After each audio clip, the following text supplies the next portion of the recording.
हार का बहाना खोजा जा रहा है क्या विनोद शर्मा, या सवालों के जवाब देने जरूरी हैं? और ये डिटेलिंग अगर पत्रकार या कोई एनजीओ एडीआर नाम का वो निकाल सकता है या एसबीआई रिसर्च निकाल सकता है, तो चुनाव आयोग ये दे दे तो मेहनत करने की जरूरत ही नहीं है किसी को, दूध का दूध पानी का पानी हो जाए।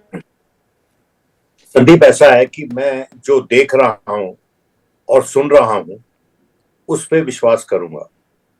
कोई टेलीस्कोप लगा के, जादुई टेलीस्कोप लगा के क्या होगा, जीत के बाद कौन क्या बोलेगा, और परिप्रेक्ष्य में बैकग्राउंड में भी मैं जाना नहीं चाहता, क्योंकि आजकल जो हो रहा है इलेक्शन कमीशन के संदर्भ में वो कम हुआ है पहले।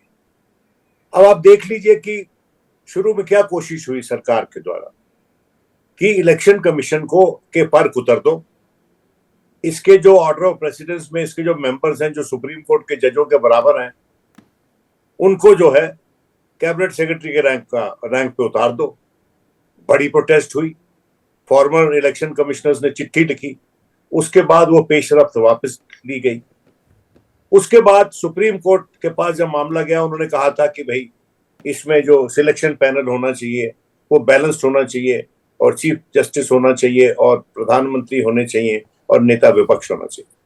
वो भी बदल दिया, एक नया कानून लाया गया जिसमें कि अपॉइंटिंग अथॉरिटी जो है वो गवर्नमेंट ऑफ इंडिया है, मतलब जो सत्तारूढ़ दल है वो है, और इनके जो पर्क्स वगैरह थे उसको भी कम करने की कोशिश थी।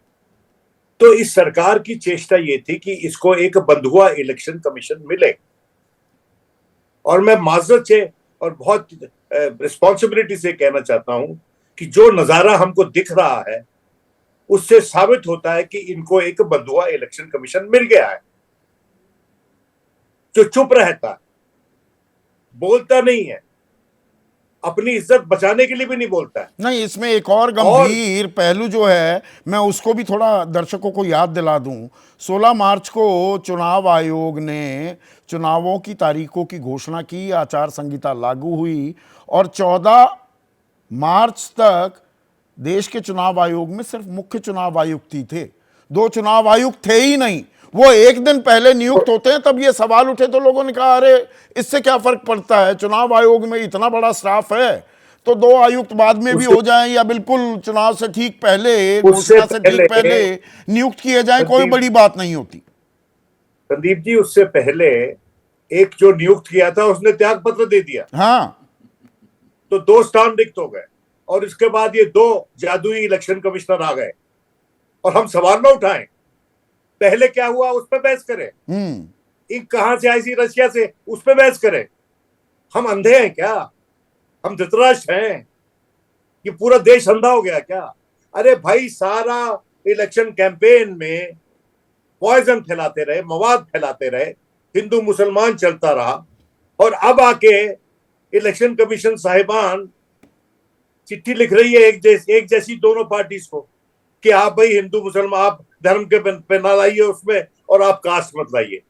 और फिर पहले उससे इंडिविजुअल को नोटिस देने के बजाय पार्टी प्रेसिडेंट्स को दे दिया गया। भाई, कितने गोल पोस्ट बदलेंगे आप रूल्स के अनुसार मैच खिलवा रहे हो कि रूल बदल के किसी को जितवाने के लिए मैच खिलवा रहे हैं?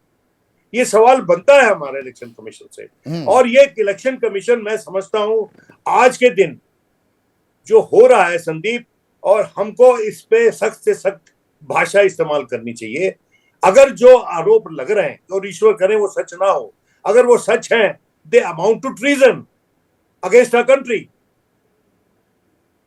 और इन लोगों को, अगर ये सच है, और सुप्रीम कोर्ट अगर इस पे सुन रही है सब चीजों को, तो सुप्रीम कोर्ट को इसका संज्ञान लेना चाहिए। जो सख्त शब्दों का इस्तेमाल किया, एक सेकंड विनोद, क्योंकि आपने अंग्रेजी में बोला, शायद हमारे बहुत से दर्शक ना समझ पाए हों। आप कह रहे हैं कि जो ये हो रहा है ये तो दरअसल देशद्रोह है।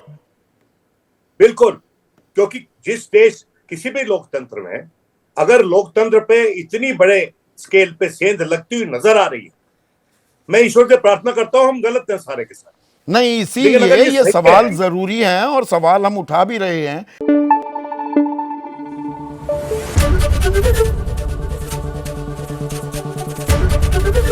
ABP News, आपको रखे आगे।